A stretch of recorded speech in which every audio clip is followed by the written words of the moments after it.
Guillaume, ça fait combien de temps que tu travailles à la fédération pour la fédération? Ben, j'ai été 10 ans à la Fédération des coopes d'habitation de Québec et au GRT Sosaco depuis les fins des années 90. Puis là, ça fait 11 ans que je suis à Sherbrooke.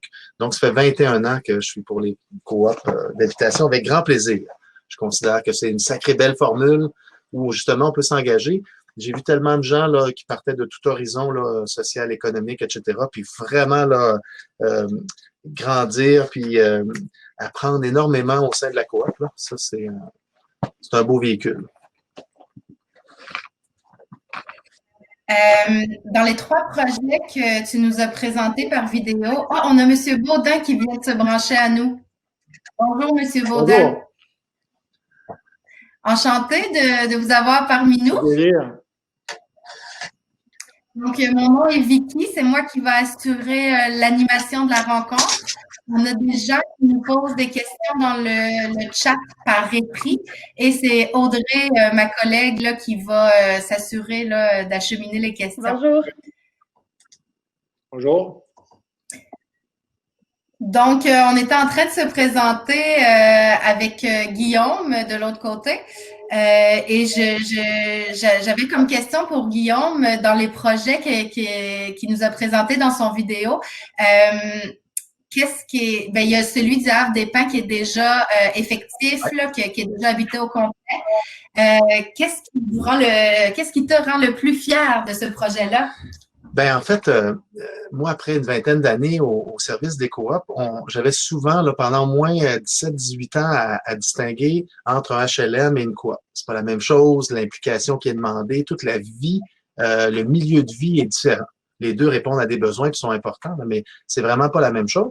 Puis depuis qu'on a mis au monde, dans le fond, les coops, les condos coops, ben là, on distingue que c'est pas des condos, c'est des projets collectifs, mais qui ont une acquisition. Donc, on va acquérir une partie du droit de propriété. Donc là, ça a amené une partie de la population de façon incroyable là, qui s'était jamais posé la question si la coop était faite pour eux ou pas, parce qu'ils disaient ah ben j'ai un meilleur revenu, un moyen revenu, peu importe là, et ça doit pas être pour moi.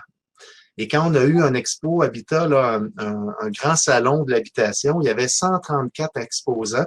De un, on était les seuls sans but lucratif de tous les exposants, ce qui donnait un petit cue.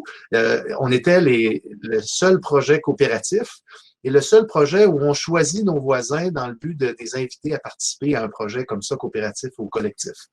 Fait que, on était assez fiers et on a même réussi une année à construire avec un partenaire entrepreneur là, une mini-maison, une petite maison dans le salon. Et il est venu une dizaine de milliers de personnes de plus qu'à l'habitude pour voir la maison. Et ça faisait la file, puis ça se posait la question, suis-tu faite pour vivre en coop? Alors, c'était savoureux de voir des milliers de personnes comme ça là, se questionner sur ça.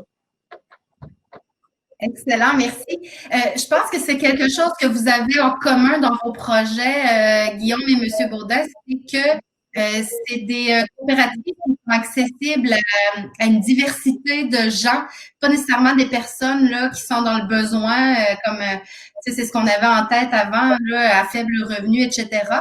Ça peut être ouvert à toutes sortes de types de personnes.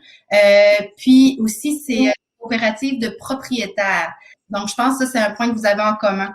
Sinon, Monsieur Baudin, ça serait quoi qui distingue votre projet des... Arrête, Vicky, il y avait une question dans le chat qui demandait que dans les projets, dans ces projets à la mixité de population, l'accessibilité financière, vous l'abordez comment?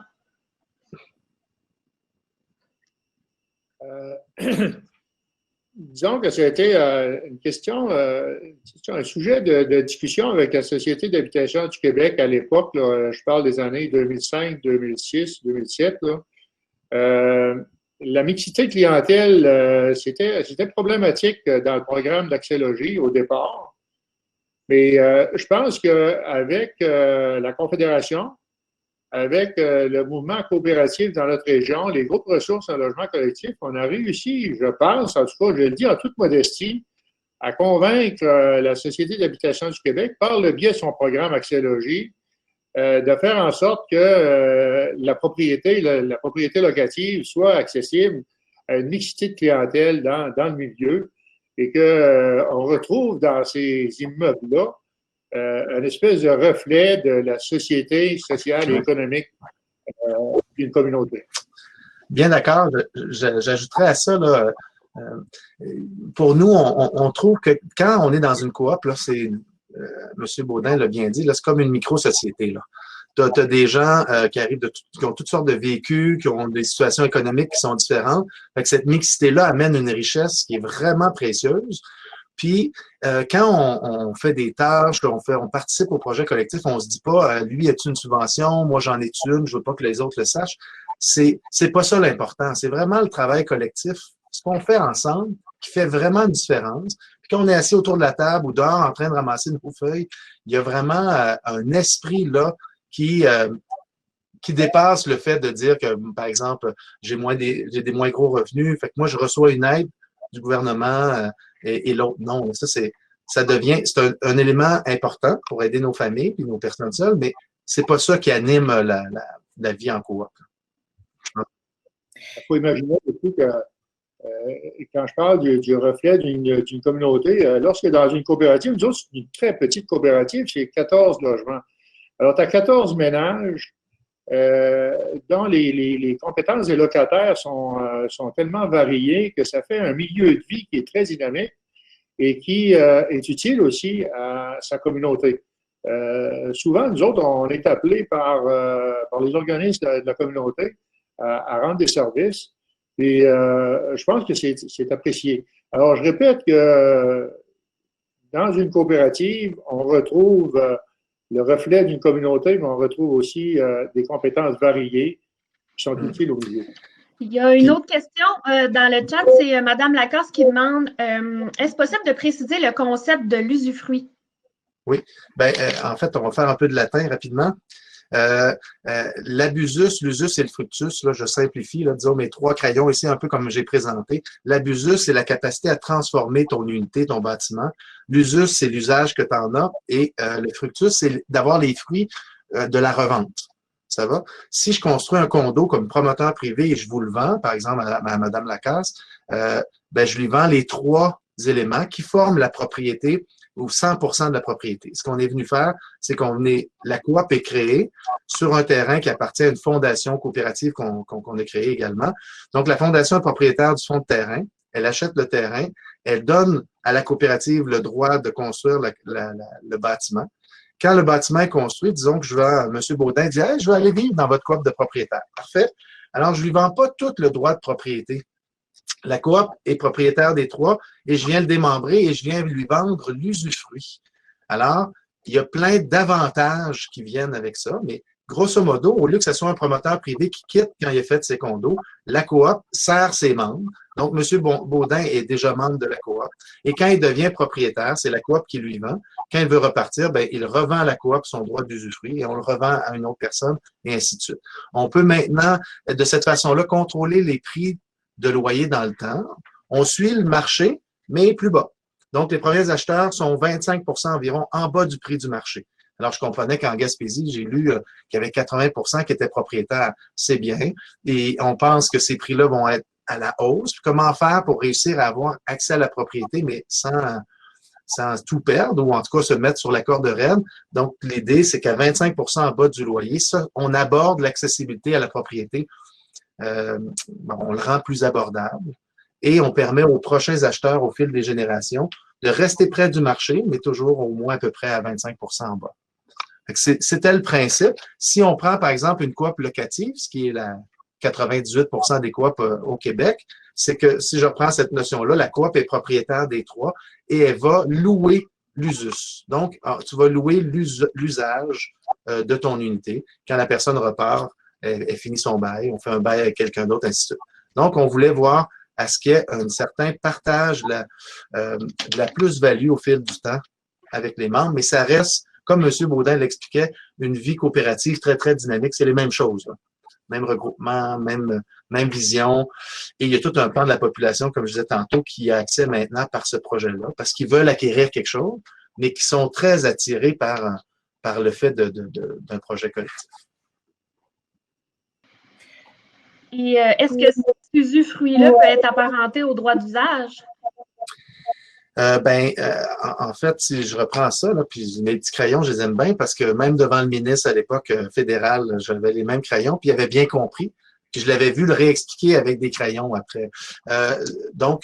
L'usufruit, c'est vraiment l'usus et le fructus. C'est pas juste l'usage. Donc, l'usage en fait partie.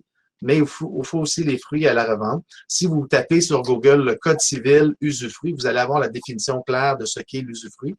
Et ça s'était pas appliqué encore au résidentiel. Parce que l'enjeu, si j'achète un condo privé, la SCHL peut m'aider à garantir une partie du prêt et Desjardins peut me prêter sur 100% de la propriété. Alors, la question, c'était est-ce que ces partenaires-là vont accepter de participer à faire une hypothèque juste sur l'usufruit? C'est ce qui a été travaillé en projet pilote là, sur plusieurs projets que vous avez vus là, dans les dernières années. Merci. Monsieur Baudin, vous fonctionnez comment entre les différents propriétaires? Entre les locataires, l'organisation, l'administration de la coopérative? Oui. Alors, la coopérative, comme je le répète, 235 membres. Le conseil d'administration est formé de 4 locataires et de 3 membres qui ne sont pas locataires. D'ailleurs, le président actuel n'est pas un locataire. Mais on est animés tous par le mouvement et par les principes de coopération. Le conseil d'administration siège une fois par mois.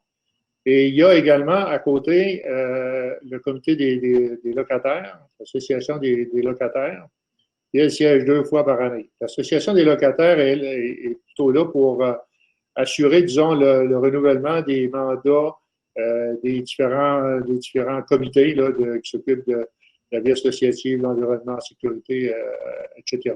Alors, il y a le conseil d'administration, il y a le comité des locataires et, évidemment, l'Assemblée générale une fois par année.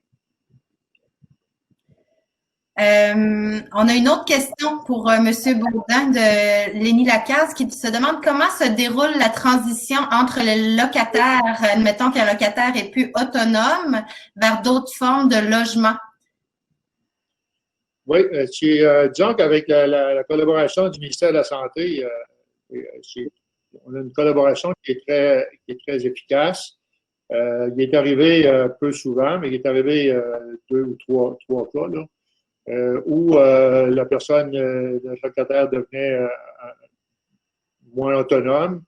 Alors, la coopérative faisait les démarches avec la famille auprès du ministère de la Santé pour que cette personne-là soit prise en charge, soit évaluée et soit orientée vers soit une autre résidence plus adaptée pour ses besoins. Ça se fait de façon très harmonieuse et la collaboration du ministère de la Santé, chez nous en tout cas, nous est assurée.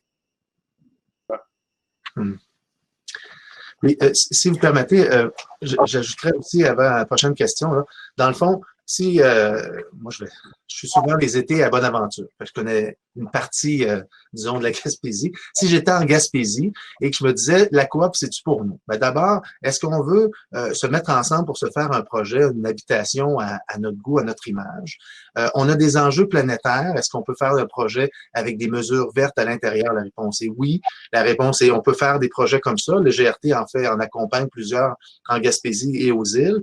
Puis, dans le fond, comment ça va se vivre après au niveau coop? Ben, de façon majoritaire, si nos gens, c'est des gens qui n'ont pas nécessairement des gros moyens, ben, le locatif peut être justement une belle avenue. Éventuellement, les coops de propriétaires où on accède, ben, ça va se développer. On est au balbutiement. Là. Ça fait 5 ans, ben, un peu plus que ça qu'on y travaille, mais de façon plus intense, ça fait 5 ans.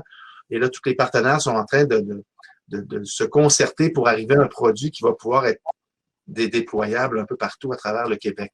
Fait que vous avez vu les modèles, mais ça peut être ce type de modèle-là dans le locatif, comme M. Baudin, c'est une coop où les gens sont à la fois locataires, ils signent un bail de location, et à la fois, ils doivent agir en bons propriétaires, même s'ils ne sont pas officiellement. Puis ça est tellement valorisant pour les gens de se dire, ben, je suis comme chez nous, là. Hein, que j'ai beau avoir signé un bail de location, je signe aussi un contrat de membre, et je suis chez nous. Puis comment on s'organise un milieu de vie qui est intéressant, qui est agréable? Si je prends un parallèle, des coops, par exemple, à Sherbrooke, mais ailleurs au Québec, après 20 ou 30 ans, on est 20 à 30% en bas du prix du marché. Et pourtant, la qualité de nos logements, de façon générale, sont plus élevés Pourquoi? Parce que les gens, si je suis un promoteur privé, j'achète des blocs, je veux faire un gain à court, moyen ou long terme. Donc, je vais essayer de minimiser mes dépenses, puis maximiser mes coûts de loyer que je vais charger aux gens dans une notion privée, marchande. Dans la coop, on est dans un autre monde. On est en train de se dire comment on fait pour se donner la meilleure qualité possible au meilleur coût possible. Donc, quel est le résultat? Ben, après 20-30 ans, je suis 20 à 30 en bas du marché. Ça, juste pour vous donner une idée, encore il y a quelques temps, il y a un couple qui est venu nous porter sa notice de départ de la coop. C'est parfait. Ça, c'était le vendredi. Ils sont revenus en courant le lundi en disant on est allé magasiner des logements. C'est 200-300 $ de plus par mois pour des fois une qualité qui est égale ou moindre. Pourquoi? Parce que les gens ne sont pas impliqués de la même façon. Quand tu as des propriétaires qui ne sont pas résidents, c'est différent, etc. Fait il y a vraiment une plus-value là. En fait, c'est une superbe alternative, trop méconnue. Je suis bien content que les coops de propriétaires permettent de mettre encore plus en lumière ce qui existe déjà depuis 40 ans comme coop locative. Merci pour les précisions. Monsieur Baudin, on a une question pour vous. Vous avez mentionné là que le terrain adjacent, vous avez cédé un terrain en fait à l'OMH et que vous aviez une très belle collaboration, qu'ils étaient complémentaires. Pouvez-vous nous en dire un peu plus sur en quoi vous êtes complémentaires et comment vous collaborez? Complémentaire parce que, disons que le projet de l'OMH est un projet pour des personnes de 75 ans et plus avec perte d'autonomie. Alors, disons qu'on a, à date, on a quelques membres de notre coopérative qui sont devenus des résidents de cette maison-là, d'un. De deux, il y a des activités de loisirs qui sont partagées. On a un système de sécurité complémentaire en commun, avec un plan d'évacuation en cas de sinistre qui est en commun également. Et disons que notre coopérative est très intéressée par le succès d'opération de cette résidence-là parce que on a participé non seulement par le don de terrain, mais on a participé avec le groupe ressources en logement collectif à ce moment-là, qui était responsable du projet, agent de projet. On a participé au plan, au devis. On a même suivi, étant donné qu'il était en face de chez nous, on a suivi la construction. Alors, il y a un complément là, qui est assez intéressant. Maintenant, le hasard a voulu que l'Office municipal d'habitation obtienne ce projet-là et que nous autres, on ait en même temps un terrain propice pour la construction. Alors, c'est sûr que ça facilite les échanges entre les deux maisons. Merci. On voit bien que les valeurs de la coopération se reflètent sur l'ensemble de la communauté et pas juste sur les résidents de la coopérative. La prochaine question, je l'adresserai à Guillaume. C'est une question plutôt large, là. Est-ce qu'une coop de propriétaires peut avoir des unités en location également? Bien, en fait, si je prends Havre des Pins, le premier bloc qui a été construit, c'est 24 unités. On ne peut pas, comparément au marché privé qui dit « Ah, moi, je vais en acheter 2, 3 ». Il faut être vraiment usager de la coopérative pour pouvoir l'acheter. Une fois que vous l'avez acheté, vous êtes membre, actif, etc., rien n'empêche à un moment donné que vous avez une opportunité, je ne sais pas moi, d'aller visiter un projet coopératif en Espagne et vous louez l'unité pendant que vous êtes parti. C'est possible, avec l'accord du conseil d'administration, bien sûr. C'est des choses qui sont possibles, mais on vise vraiment des propriétaires, résidents, coopératifs et impliqués. Merci. N'hésitez pas à poser vos questions. Sinon, moi, j'en ai une pour M. Baudin. Vous avez mentionné dans votre vidéo que les débuts du projet, là, vous avez eu quelques difficultés. Pouvez-vous nous parler des difficultés que vous avez connues puis comment vous avez fait là, pour les surmonter? Bien, les difficultés qu'on a, ça a été le principe de la mixité clientèle dans un projet d'accès logique.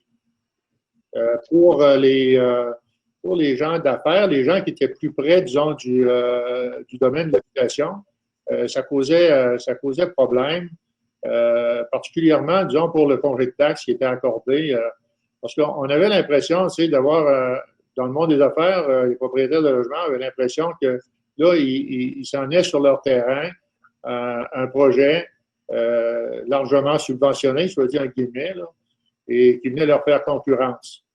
Alors, par discussion, par information, on a réussi à les convaincre, disons, de la justesse de notre projet, de la collaboration aussi qu'on pouvait établir entre le privé et une coopérative. Et tout ça, ben, disons qu'avec le temps, ça n'a pas pris nécessairement de temps. Le principe là, de départ, c'est l'information. Hein. Quand c'est transparent, là, tu as moins de problèmes. Alors, on a été largement transparent. Et d'ailleurs, dans notre coopérative, on a des propriétaires de logements privés comme membres. Alors, ça a été un peu la difficulté première. L'autre difficulté, c'est qu'on était dans un petit milieu. Le programme Accès Logé, comme vous savez, demandait 15 de l'investissement. 15 de l'investissement, nous autres, grosso modo, c'était un projet de 2 millions. Alors, c'était 300 000 places. Alors, chercher 300 000 places dans notre milieu. La justesse de notre projet a fait en sorte qu'on l'a trouvé et qu'on a pu réaliser notre projet. Alors, les obstacles, c'est sûr que dans tout projet, il y en a des obstacles. Il s'agit de trouver la bonne manière de les confronter et de les expliquer, puis ça finit par s'amuser. Excellent, merci beaucoup. Il y a une question pour Guillaume. Est-ce possible d'approfondir sur l'évaluation de la plus-value et l'état du marché au moment de la revente? Oui, mais dans le fond, disons que pour construire l'unité, chaque unité, disons que ça coûte 200 000 $. Si j'étais un promoteur privé, je vendrais ça 250, 280, 300 000 l'unité. Dans notre cas, on est 25 en bas, donc on le vend 150 000, mais il a coûté quand même 200 000. D'abord, qu'est-ce qui se passe? Donc, la fondation qu'on a créée est allée chercher des partenaires, le gouvernement du Québec, Fonds d'action aussi de la CSN, des partenaires qui ont investi dans ce projet-là. De quelle façon? En prêtant des sommes sur des longues périodes, et la coop vous, comme acheteur, vous allez payer 150 000. Vous dites, quand je vais revendre dans quelques années, disons 10 ans plus tard, ben, j'aimerais ça récupérer ce que j'ai mis et la valeur qui s'est ajoutée au fil du temps, balisée par on suit le marché, mais c'est quand même la fondation coop qui s'assure de vous dire à chaque année, ben, si tu revends cette année, voici le nouveau prix. Donc, il y a une plus-value qui s'installe au fil du temps pour laquelle la personne va pouvoir récupérer 40 de cette plus-value-là. Qu'est-ce qui se passe avec le 60 Il y a un 10 qui reste, qui va aller dans la coop, dans le projet collectif, et le 50 va permettre de rembourser ces partenaires-là, comme le gouvernement ou fonds d'action, qui ont investi dans ce type de projet-là. Ça a pris plusieurs années, là, réussir à conforter tout le monde par rapport aux risques et tout ça, et tout le monde est là, tout le monde a répondu à l'appel. Je vous disais aussi, la SCHL, Desjardins, etc., sont bien là. Donc, dit autrement, je le paye 150 000. Au bout de X années, disons que ça a pris 20 000 de valeur. Peu importe le temps, c'est juste pour se donner. Alors, moi, je vais aller chercher 40 donc 8 000. Je vais avoir 158 000. La coop va recevoir 2 000 et la balance va aller pour rembourser le 50 000 qui avait été investi d'abord par la fondation et ses partenaires. Avec cette mécanique-là, au bout de 30-35 ans, on a remboursé tous nos partenaires, ce qui fait qu'on arrive avec ces sommes-là, récupérer, payer nos partenaires financiers et acheter des nouveaux terrains pour faire d'autres coopératives aussi à travers le Québec. Le but étant de faire là, plusieurs centaines. Et je vous dis aussi, j'ai à peu près 15 aussi des gens qui habitent en coop locative, qui aiment la formule, mais qui ont des moyens d'aller dans une coop d'accession à la propriété. Ils font le move, ils font le changement. Marine. Merci beaucoup. Il reste 2 minutes à la session. J'ai envie, premièrement, de dire aux participants que si vous avez d'autres questions qui surviennent après la session d'aujourd'hui, la session actuelle, en fait, vous pouvez toujours aller écrire en privé aux invités. Vous allez dans « Utilisateurs » en haut à droite et vous cliquez sur le nom de la personne à qui, soit si vous voulez échanger vos coordonnées ou quoi que ce soit. Puis, c'est ça. Sinon, ben, j'aimerais remercier infiniment nos deux invités d'aujourd'hui, Guillaume Briand et André Gaudin,